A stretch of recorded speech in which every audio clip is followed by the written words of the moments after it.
سورۃ الانفال 10 رکوعات اور 75 آیات پر مشتمل مدنی صورت ہے اور ترتیب مصحف کے اعتبار سے اس صورت کا نمبر 8واں ہے۔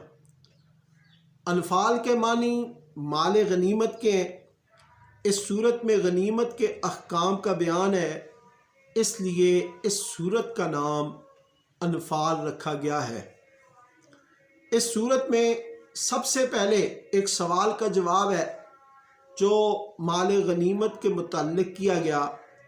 اللہ رب العزت نے فرمایا یسألونک عن الانفال قل الانفال للہ والرسول، کہ آپ سے اے حبیب آپ سے مال غنیمت کے بارے میں سوال کرتے ہیں، کہہ دیجئے کہ مال غنیمت اللہ اور اس کے رسول کا ہے۔ اس کے بعد خوف خدا، اللہ پر توکل کی تلقین کی گئی، نماز، صدقہ، خیرات اور جہاد کی ترغیب دی گئی ہے۔ مسلمانوں کی تسکین کے لیے ان پر میدان جنگ میں نیند طاری کی گئی اور ان پر بارش کا نزول فرمایا جو مسلمانوں کے لیے باعث اطمینان ہوا۔ اذ یغشیکم النعاس امنۃ منہ وینزل علیکم من السماء ماء لیطہرکم بہ۔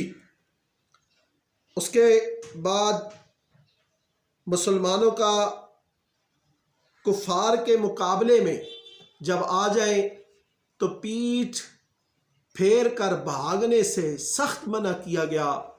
فرمایا یا ایھا الذین آمنوا اذا لقیتم الذین کفروا زحفا فلا تولوہم الادبار۔ اور پھر فرمایا مسلمانوں کا کفار کو قتل کرنا دراصل اللہ ہی کا قتل کرنا تھا اور آپ کا خاک پھینکنا در حقیقت اللہ ہی کا وہ پھینکنا تھا۔ فلم تقتلوہم ولکن اللہ قتلہم وما رمیت اذ رمیت ولکن اللہ رما۔ اور نہیں پھینکا ہے حبیب آپ نے، جب پھینکا آپ نے وہ تو اللہ ہی نے پھینکا۔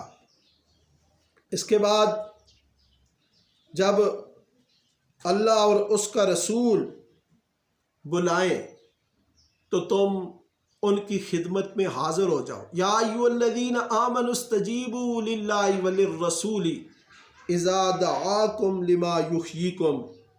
اور پھر اگلے رکوع میں اللہ رب العزت نے کفار و مشرکین کی جتنی بھی تدابیریں تھیں، شر تھا، ان سے اپنے حبیب علیہ الصلاۃ والسلام کو بچایا۔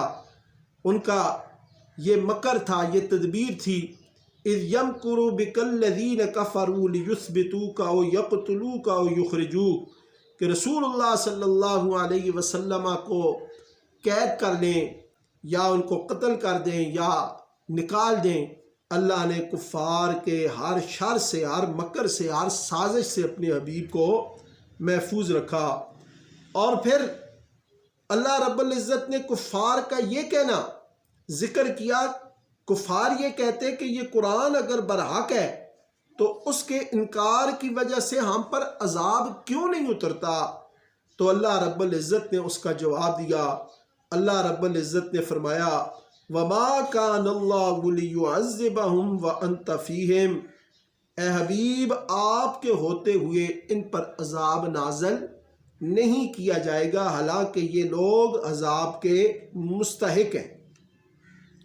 پھر 10ویں رکوع کے شروع میں اللہ رب العزت نے مال غنیمت میں خمس، اس مال غنیمت کا 5واں حصہ، اس کے مصارف کا بیان کیا کہ خمسہ للہ وللرسول ولذی القربی والیتامی والمساکین وابن السبیل۔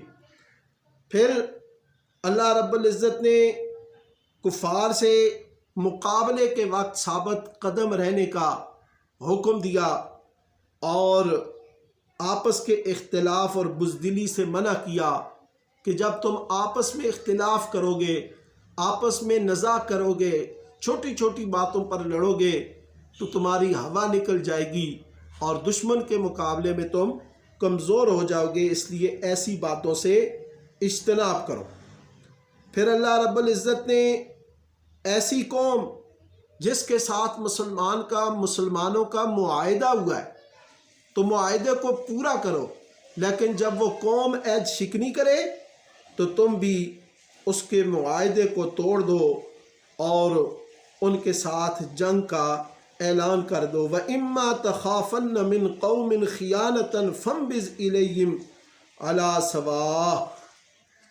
پھر اللہ رب العزت نے اگلے رکوع میں مسلمانوں کو سامان حرب کی تیاری کا حکم دیا، وَأَعِدُّوا لَهُم مَّا اسْتَطَعْتُم مِّن قُوَّةٍ وَمِن رِّبَاطِ الْخَيْلِ تُرْهِبُونَ بِهِ عَدُوَّ اللَّهِ وَعَدُوَّكُمْ، کہ تم اپنی قوت کو تیار رکھو، اپنی استطاعت کے مطابق سامان حرب کو تیار رکھو، اور اللہ کے دشمن اپنے دشمن پر تم رعب بٹھائے رکھو، یہی تمہارے لیے بہتر ہے۔ پھر اللہ رب العزت نے آخر میں مسلمانوں کے دلوں میں الفت پیدا کرنے اور نبی علیہ الصلاۃ والسلام کے لیے اللہ کی نصرت اور مسلمانوں کی حمایت کا کافی ہونا ذکر کیا ہے۔ یا ایھا النبی حسبک اللہ ومن اتبعک من المؤمنین۔